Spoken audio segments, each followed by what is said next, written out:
Hey guys, doing well today. So the All Blacks have made an update towards their Rugby Championship squad to face the Wallabies in Melbourne, of course, for this week. And yeah, it's pretty a few changes in there, which are pretty interesting, but obviously some that will be understandable as I get into them. But yeah, let's get straight into them. So of course, as you can see here to my right, as you can see, maybe I'm going to zoom in actually just for you guys, just so then you can actually you can see the players a bit closer.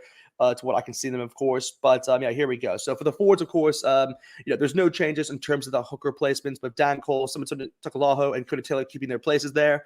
For the props, we do have a few changes in here with the likes of George Bauer, Ifeanyi Groot, Nepolalala, Tyrell Lomax, Fletcher Newell, and as well as the addition of Ofa Tungafasi. So we do the additions of Ofa Tungafasi as well as Nepolalala there, as they do replace, I believe, Angus Talval and Aiden Ross, as they're now going to play for their respective NPC teams. So yeah, that's kind of two switches there, which I believe can make a difference for this All Black squad as they do face the likes of the Wallabies, who have been pretty good in terms of the scrum, I say set up throughout this Rugby Championship. So definitely two nice additions there to maybe help come off the bench, or even maybe one of them could start. But yeah, I do like the addition of them too, as I do believe they can bring a bit of quality towards this All Black squad. But yeah, maybe on then towards the locks. It is the same kind of lock pairings as we saw before, the likes of Scott Barrett, Bertie Retallick, Tupo Valai, and Sam Whitelock. But of course, it does mean that Patrick Dubloto isn't available, as he is, I believe, under injury. He has another injury that he's nursing at the moment, so he won't be available for selection. Moving on and towards the loose forwards, of course, this is probably the biggest change that I say in this squad update, guys, because we do the likes of Sam Kane, who was the captain, as well as Dr. Pabli, Kira Ione, Luke Jacobson, and Hoskins Tutu. So this does mean that Shanna Vizel is out and not available for this game against the Wallabies, as he is injured.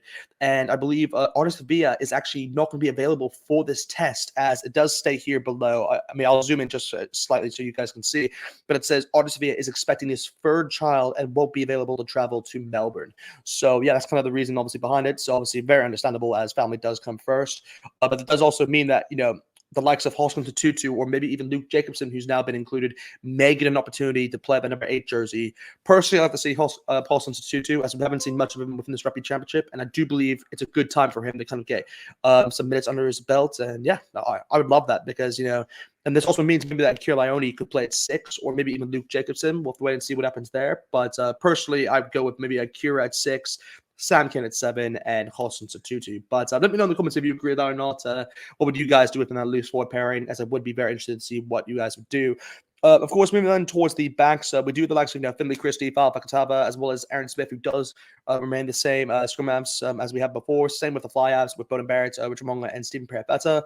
Of course, then we move on towards the centers. We do the likes of Brendan Enor, David Avili, Quinto Paya, as well as Rick Lawani, who do remain the same. But that does also mean that Josh Good, who I believe, Jack Goodhue, is also out due to injury. So another player who could have been available, but just still out. And obviously, to finish it off, we do the likes of Jordy Barrett, Caleb Clark, Lester Faniyanku, Will Jordan, as well as Sebu Reese. So yeah, really no changes in that department, but still, it is kind of very interesting to see that, the players unavailable for this test against the Wallabies is Shanna Vizel, Jack Goodhue, and Patrick Dubloto. Obviously, like I said, honestly, it won't be available for the game due to having his third child.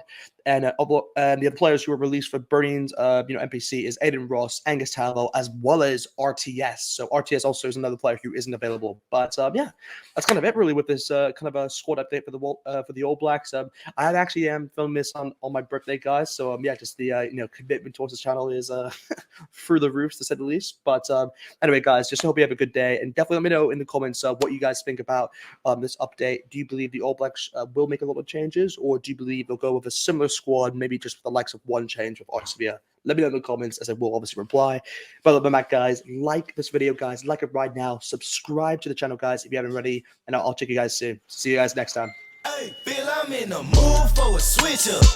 I hit the function, hit the rose till I hiccup. I hit the stage and leave with money that's a sticker. She picture perfect, so I told him I'm a flicker. Bill, I'm in the mood for a change up.